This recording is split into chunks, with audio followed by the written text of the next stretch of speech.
Hola mis queridos hermanos de las Buenas Nuevas de Suyapa Medios, te saluda tu hermano Roger Martínez. Es un gusto nuevamente, como todos los viernes, poder estar por estos medios, ya sea que me veas de manera directa por Suyapa Medios en televisión o bien de manera sincrónica en el YouTube de la página. Hoy, hermano, como hemos podido venir avanzando, la idea es poder descifrar, entender, comprender y vivir estos milagros del Evangelio de Marcos. Yo ya te había comentado que Jesús, a lo largo de los sinópticos, lo que son Marco, Mateo y Lucas, se encarga de hacer 32 a 33 milagros, pero solo en el Evangelio de Marcos tenemos 18 y eso nos cuentan muchas cosas específicas. Hay que entender algo, hermano, para poder adentrarnos al milagro que vamos a ver hoy. Hoy el milagro se llama la curación de la suegra de Pedro, como el segundo milagro.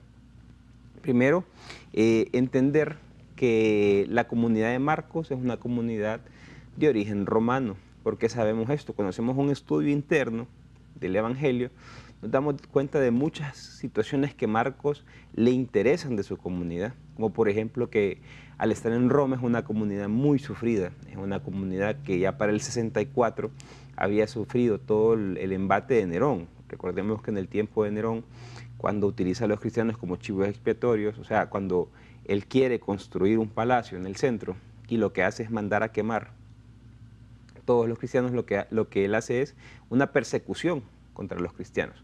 Al perseguirlos, los convierte en mártires. ¿Pero qué quiere decir esto? En las calles de Roma, lo que iluminaba los bulevares o las calles eran los cristianos que les colocaban un palo, les llenaban de aceite y los encendían. Entonces, tras ese sufrimiento, de solo por decirse cristiano, prácticamente era morir, la comunidad está en una situación bien difícil porque están queriendo apostatar. Apostatar es dejar el camino del Señor. Entonces, ante esas circunstancias, Marcos tiene que mostrar la experiencia de Jesús resucitado a su comunidad. Mostrar cómo Jesús ha sido vino a sufrir, vino a entregar su vida y sobre todo que Dios no le ayudó. Sí, te lo repito, Dios en ningún momento se metió en la historia de Jesús a salvarlo, a eliminar el imperio romano, a quitarle la pasión, en ningún momento. Entonces Marcos desde ahí habla a su comunidad. Cuando sentamos estas primicias y nos damos cuenta de que era una comunidad muy sufriente, una comunidad que estaba por apostatar, o sea, que querían renunciar al cristianismo, quiero hacer una aclaración, voy a abrir un paréntesis. Hoy, apostatar no es renunciar a la fe católica, eso no es. Apostatar es renunciar al cristianismo como tal, no a la fe católica o evangélica, para pasarme a la evangélica, no. Apostatar es renunciar al cristianismo. Ya aclarando esa idea, Marcos entonces quiere presentar cómo Jesús sufrió y cómo la gente con la que se encontraba Jesús sufría. Otro de los puntos importantes y que Marcos es muy directo es que en este tiempo recordemos que estos escritos son escritos judíos, o sea, son escritos del tiempo de Jesús hechos por judíos para diferentes comunidades. Todavía se entendía de que el sacerdote, o sea, el sumo sacerdote, o el que estaba en contacto con la divinidad, solo podía ser por descendencia. Recordemos que allá cuando Isaac tiene los dos, cuando está Abraham, el padre de Abraham, está Isaac, cuando está Jacob, y cuando viene Jacob y las 12 tribus que se convierten en Israel, había una tribu que se llama Leví. Esa tribu no podía tener parte de la tierra prometida. Lo que pasaba es que ellos eran sacerdotes. Ellos eran los que estaban a estar custodiando a Dios o el nombre de Dios en cada uno de los territorios. Pues entonces después apareció Sadoc en el tiempo de Salomón, pero se decía que sacerdote solo por herencia, solo por genética, o sea, solo mi hijo puede ser sacerdote y los hijos de mis hijos, y así sucesivamente. Marcos tiene una crítica muy fuerte, porque Jesús ha venido y Marcos hace poner en boca de Jesús palabras muy fuertes. Es por eso que en este Evangelio de Marcos podemos ver cómo Jesús dice que mi nueva familia son los que escuchan la voluntad de mi Padre. ¿Por qué? Porque los exégetas, los biblistas, se han dado cuenta que Marcos arremete contra la familia de Jesús. ¿Por qué? Porque estos querían ser los dirigentes del movimiento, del nuevo movimiento. Hoy, en la curación de la suegra de Pedro, por ahí va la línea, hermano. Vamos a leer un texto, vamos a leer el Evangelio de Marcos, capítulo 1, versos 29 y 30. Dice la Escritura: cuando salió de la sinagoga, se fue con Santiago y Juan a la casa de Simón y Andrés. La suegra de Simón estaba en cama con fiebre, y le hablaron de ella. Se acercó y tomándola de la mano, la levantó. La fiebre desapareció y ella se puso a servir. Palabra del Señor. Gloria a ti, Señor Jesús. Mira, hermano, qué hermosísimo este texto. Primero que Jesús, ya en el primer milagro, el que pudimos explicar el viernes pasado, mirábamos cómo Jesús en una sinagoga había curado a un endemoniado. El texto nos dice de entrada, cuando salió de la sinagoga, dice, se fue a la casa de Pedro. ¿Qué nos quiere decir esto? Que la experiencia de Dios, la experiencia que adquirimos en nuestras parroquias, en nuestras comunidades, en nuestros grupos de oración, en retiro, no es para dejarla ahí, no es para tenerla ahí guardadita, no, es para llevarla a casa, es para llevarla a la cotidianidad de nuestras vidas, es para llevarla al trabajo, es para llevarla donde está aquel que me cae mal, es para llevar ahí, es para mostrar a Jesús, porque miren quién lleva a Jesús: Pedro, Santiago, Juan y Andrés. Son los 4 que llevan a Jesús a su casa. Primera gran idea, la experiencia de Dios es para la cotidianidad de nuestras vidas, para nuestros trabajos, para nuestras casas. Hermanos, si hoy tú vas a un retiro y sales volando, como podríamos decirlo, o feliz del retiro, y esa felicidad y eso que aprendiste no lo llevas a tu casa, no llevas a entregarte por el otro, no llevas a dar amor por el otro, de nada sirve esa experiencia. La experiencia de Dios es para la cotidianidad de nuestras vidas. Vamos a las iglesias, vamos a los grupos de oración para llenarnos del amor de Dios y llevarlos a nuestras vidas, llevarlos a cada centímetro cuadrado de nuestras vidas. Mira que sigue, dice que en la casa estaba la suegra de Simón, que estaba con fiebre. Aquí hay un hecho bien interesante. Yo te decía, la suegra, que ya nos diga, la suegra de Pedro, sin ponerle nombre, nos está llamando la atención en algo. Esta señora, lo que tenía, y así te lo voy a descifrar rápidamente, es que al ser la suegra de uno de los dirigentes, quería ser servida, quería ser la primera, quería ser la que estaba en los primeros asientos, quería que le sirvieran todos. ¿Y qué tenía? Fiebre. Si vemos desde el punto de vista médico, fiebre no es una enfermedad. La fiebre son alertas, las fiebres son situaciones que impiden poder realizarse o poder realizar una labor. Entonces, desde esa perspectiva, la suegra de Pedro lo que tenía era, se le había subido el poder a la cabeza. Se le había subido de que su yerno, al ser dirigente de la primera iglesia, ella tenía que ser servida. Entonces, no te imagines como que es que estaba en cama y estaba sudando. No, o sea, hay que entender, recordemos que los evangelios no son hechos históricos, son hechos que tienen un núcleo histórico, pero tienen una cobertura de fe. Son buena noticia. Si tú crees que esto pasó tal cual, o si decimos, veamos una lectura fundamentalista o una lectura literal, nos vamos a ir de boca, no le vamos a entender al texto. Pero cuando hacemos la exégesis, cuando hacemos el entendimiento o la crítica del texto, nos damos cuenta del mensaje que nos quiere decir Pedro, nos quiere decir Marcos. ¿Cuál es ese mensaje? Que hoy, hermano, si tú eres coordinador de grupo de oración, si tú eres coordinador de un movimiento religioso, si tú eres sacerdote, puede ser que nos estén viendo, y crees que por ser alguien consagrado o alguien escogido para una misión, estás arriba de los demás, hoy el Evangelio de Marcos te está diciendo que te bajes de ese punto. Te está diciendo que no por ser ese puesto que tienes, estás arriba de los demás. Hace poco alguien me dijo hereje porque yo decía que nosotros los bautizados estamos al mismo nivel del sacerdote. Yo creo que pues es la realidad, estamos a un mismo nivel. Todos somos bautizados, todos somos hijos de Dios, todos estamos al mismo nivel. Nadie está por encima del otro, nadie por ser dirigente, por ser hermano del dirigente, por ser hermano del coordinador, por ser la esposa de la coordinadora o el esposo del coordinador, está por encima de los demás hermanos.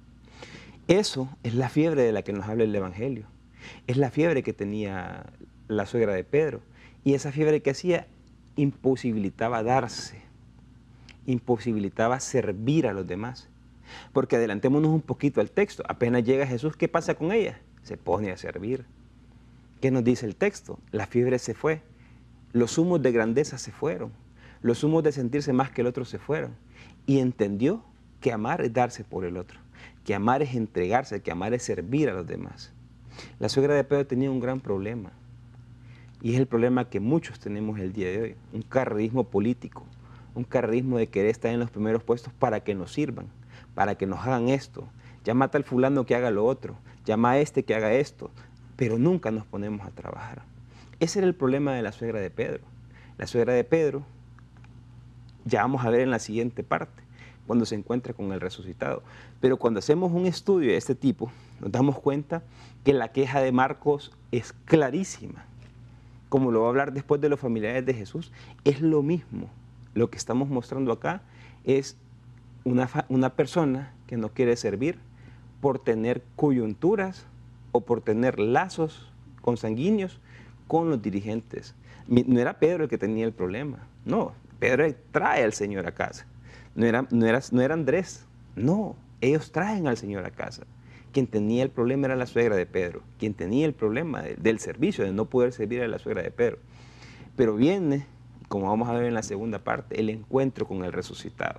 Ese encuentro con Jesús, ese encuentro que el Papa Francisco nos pide a diario, tener un encuentro personal con el Señor Jesús, porque es en ese encuentro en el que la vida se cambia, es en ese encuentro en el que nuestro entendimiento de la religión cambia.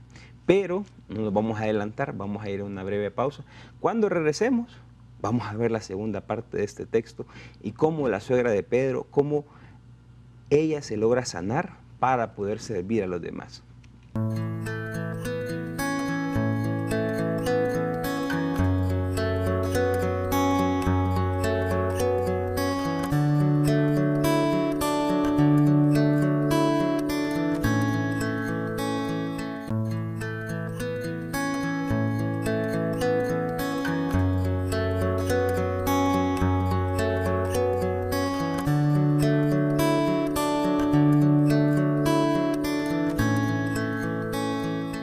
Mis queridos hermanos, luego de una breve pausa y como hemos venido avanzando en la primera parte de esta enseñanza, hablábamos de la suegra de Pedro y de cómo el evangelista, luego de que pusimos unas premisas, de que decíamos que le hablaba a gente que estaba sufriendo mucho, en este evangelio, hermano, es muy común ver cómo Marcos invita a los seguidores del Señor a darse por el otro, de que si yo tengo comida, darle al otro, de que si yo tengo hogar, darle al otro, de que si yo tengo de mis bienes, darle al otro. ¿Por qué? Porque es una comunidad que está pasándola mal. Es una comunidad que al nomás decir que son cristianos probablemente los matan. Y no es que los matan fácil, no, los decapitan, los ponen en calles y los incendian. O sea, están pasando una situación bien difícil. Y Marcos, bajo el ejemplo de la suegra de Pedro, está mostrando cómo el dirigente no se quiere entregar por el otro. Cómo el dirigente tiene fiebre. Este tipo de dirigente, no todos, ojo, no todos, no estoy generalizando. Este tipo de dirigente, este tipo de coordinador, este tipo de sacerdote tiene fiebre de poder, fiebre de que no puede hacer nada, fiebre de que no se puede entregar por el otro. ¿Y qué pasa acá? Cuando ella tiene fiebre, le hablan, dice, al Señor de la suegra de Pedro. Recordemos que Pedro, Andrés, Santiago y Juan habían traído al Señor a casa. Y te decía yo, la experiencia de Dios es para llevarla a casa. La experiencia de Dios no es para cada vez que me reúno con mis hermanos del grupo de oración, o cuando me reúno en las asambleas, o cuando me reúno en la parroquia y ahí se queda. No, la experiencia de Dios es me alimento ahí para llevarlo a casa. Me alimento ahí para llevarlo al trabajo. Me alimento ahí para la cotidianidad de mi vida. Entonces, viene y se acerca al Señor. Y miren lo que dice el texto. Se acercó, tomándola de la mano, la levantó. Al instante, La fiebre desapareció y ella se puso a servir. Yo te decía al inicio, lo que el Papa Francisco hoy sabiamente, lleno del Espíritu Santo, nos pide es tener un encuentro personal con Jesús. La suegra de Pedro, hermano, la suegra de Pedro tuvo un encuentro personal con el Maestro. Un Maestro que se acerca a tu vida, un Maestro que te toma de la mano, un Maestro que te levanta. ¿Qué quieren decir estos tres verbos? Yo te decía hace un poco, probablemente la suegra de Pedro entendía, como entendemos muchos al día de hoy, que amar es sentirme bien. Por ejemplo, si yo le pregunto a usted, ¿por qué sigue con su esposa? ¿O por qué sigue con su esposo? O mejor aún, ¿por qué escogió a su esposa o a su esposo? Probablemente usted me va a decir, porque me siento bien. Porque me hace sentir bien. Porque me siento a gusto. Porque hemos formado una familia muy hermosa. Claro, lo que usted está hablando es de su egoísmo, de su ser. Usted lo que está diciendo es, porque yo me siento bien, porque yo estoy bien, porque tengo una familia con ella. O sea, está pensando de esta idea. Está pensando desde un amor que es que me sirvan a mí, que me atiendan a mí, de un amor egoísta. Y eso es lo que tenía esta señora. Esta señora lo que tenía es que no se podía dar por el otro. Tenía fiebre, pero viene el Maestro, el que nos muestra que Dios es amor, se acerca, tiene un encuentro personal con ella. Y miren lo que sucede, hermano.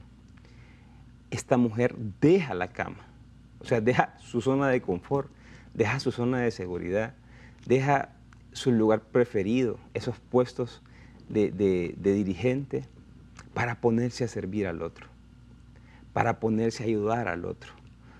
Entendió esta mujer lo que era el amor. Hermano, el amor es compartir. El amor es entregarse al otro. Si Dios es amor, hermano, ojo, que probablemente la única definición de la que estemos seguros de Dios es que Dios es amor. Dios te creó con un propósito. Dios te creó como una vasija de la cual Él puede llenar de amor. Pero si tú, una vasija que solo recibe, tú no vas a llegar a la plenitud de tu vida. Esto se entiende más desde un movimiento filosófico que se llama la Cábala, y lo voy a tratar de traerlo a nuestra realidad. Cuando esa vasija se le abre un agujero para que pueda dar de lo que Dios te está dando, o sea, Dios te está dando amor y tú con ese agujero que tienes estás compartiendo. ¿Qué hace esto de que tú puedas cada vez recibir más? ¿Qué pasa cuando una vasija no tiene de dónde salir? Llega un momento en el que se llena y al llenarse no puede recibir más. ¿Qué pasa cuando esa vasija se le abre el chorro? ¿Qué pasa? La vasija puede agarrar más y más y más y más. En esencia, hermano, la esencia de Dios es darse para compartir. La esencia de Dios es darse para que tú compartas. Dios te llena de amor a ti para que tú lo compartas, no para que te lo quedes. ¿De qué sirve que tú te lo quedes? La plenitud del ser humano está en compartirse, en darse. Y a Jesús vino a partir la historia mostrando cómo debe de partirse el hombre, cómo debe entregarse el hombre. La suegra de Pedro, hermano, después de que tiene ese encuentro con el Maestro, ese encuentro con Jesús, ¿qué es lo que hace? Entregarse al otro. Hermano, si tú hoy tienes problemas para darte al otro, es el momento para que te encuentres con el Señor Jesús. Si tú tienes problemas porque te cae mal alguien, porque no puedes estar cerca de alguien, porque no has perdonado, es el momento de que te encuentres con el Señor Jesús, sanes tu corazón y puedas entregarte por los demás. Solo en ese preciso instante nosotros llegaremos a plenitud. El ser humano llega a la plenitud cuando puede entregarse por el otro. Cuando tú te puedes dar, cuando tú puedes dar de lo que tú eres, no dar moneditas, eso no. Cuando tú puedes darte de lo que tú eres, cuando tú puedes dar de tus conocimientos, cuando tú puedes dar de tu profesión, de tu trabajo, a los demás, te estás dando. El Papa Francisco siempre dice, estamos en la misma barca, si no remamos juntos nos hundimos. Es eso, es darse, es entregarse, es repartirse por el hermano.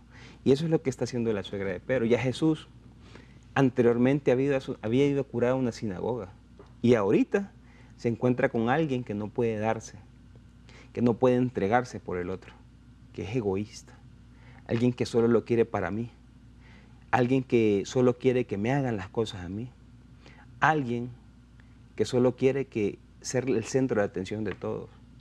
Jesús viene, Jesús se acerca, Jesús la levanta de su mano y la capacita, la fortalece, la llena de un amor desbordante, que lo único que queda con ese amor desbordante es darse por el otro, es ponerse al servicio de los demás, es entregarse por el otro. En esta escena no nos dicen quiénes más estaban, solo nos hablan de 4 discípulos de Jesús, del Señor Jesús y de la suegra de Pedro. Pero dicen que al instante esta mujer se puso a servir, al instante esta mujer se puso a darse, al instante esta mujer se puso a entregarse por los demás. Un encuentro, hermano, personal con el Señor Jesús nos debe de llevar a tú y a mí a entregarnos por el otro. Y ojo, probablemente tú digas, sí, yo tuve el encuentro personal con el Señor hace 20 años, hace 40 años, hace 60 años, qué sé yo, la semana pasada. El encuentro personal con el Señor es a diario. Eso es lo que a mí me fortalece, eso es lo que a mí me lleva y eso es lo que a mí me permite entregarme por el otro. Eso es lo que me hace a mí entregarme de lo que yo soy al otro. No es dar, es darse. No es entregar, es entregarse. Entiéndalo, hermano. En el servicio, en el amor al otro, es ahí donde se muestra el verdadero discípulo del Señor. Porque esta mujer, la suegra de Pedro, va a ser discípula del Señor toda la vida. ¿Por qué? Porque supo entregarse, supo darse, supo ponerse a servir a los demás. Ese encuentro personal del cual he sido bien reiterativo en esa segunda parte, ese encuentro personal es el que queremos todos nosotros. Que usted, que yo lo podamos tener. Un encuentro que me deje mi egocentrismo, un encuentro que me deje mi egoísmo, un encuentro que elimine todas esas barreras que me imposibilitan a mí poderme poner al servicio de los demás, poderme dar de lo que yo soy a los demás, poder entregarme de lo que yo tengo a los demás, dar de mis bienes al otro, cambiar vidas. Eso es lo que imposibilita, hermano. Pero el encuentro personal con el Señor Jesús nos lleva a eso. Yo recuerdo en mi parroquia, siempre se me viene esta idea, esta anécdota a la mente. Una vez le daba jalón a alguien, a la aldea del Empedrado, y yo soy de la parroquia de Divino Niño, el Padre Ovidio, y platicábamos como media hora con ella, y me decía, a mí me ha cambiado la vida el Padre Ovidio, me decía. No tiene idea cómo me ha cambiado la vida. Y ella me empezó a contar todo lo que había hecho el Padre.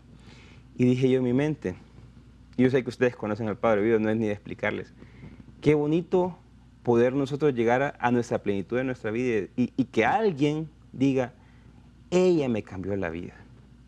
No me dio unas moneditas para salir, no, él me cambió la vida. Así dijo esa señora, esa muchacha, él me cambió la vida. Y dije yo, definitivamente entendió, definitivamente vive esta persona lo que es el encuentro personal con el Señor. Es cambiar vidas, no es regalar ofrendas, no, es cambiar vidas. El Señor Jesús cambiaba vidas, hermano. Y si tú y yo somos seguidores del Maestro, lo único que nos queda es cambiar vidas. Y eso se cambia entregándose por el otro. Eso se cambia partiéndose por el otro. Eso se cambia, como dijo Jesús, no hay más alegría en dar. No hay más alegría en dar que en recibir. ¿Por qué? Porque cuando yo me doy, yo llego a mi plenitud. Hemos venido a este mundo, hermano, a entregarnos por el otro. El que vive de manera egoísta, lastimosamente, se está corroyendo por sí mismo. Vienen las enfermedades, vienen los problemas, vienen las tensiones, viene el estrés, viene un montón de cosas. Y yo, Roger Martínez, lo que quiero desearte a ti es amor, felicidad, abundancia. Y eso se logra en la entrega al hermano, en el servicio al otro. Gloria al Padre, gloria al Hijo y gloria al Espíritu Santo, como era en un principio, ahora y siempre, por los siglos de los siglos. Amén. Hermano, el seguidor del Señor es el que se entrega por el otro. Es el que se parte por el otro. Es el que el amor que Dios lo ha llenado, lo da a los demás. Dios te bendiga.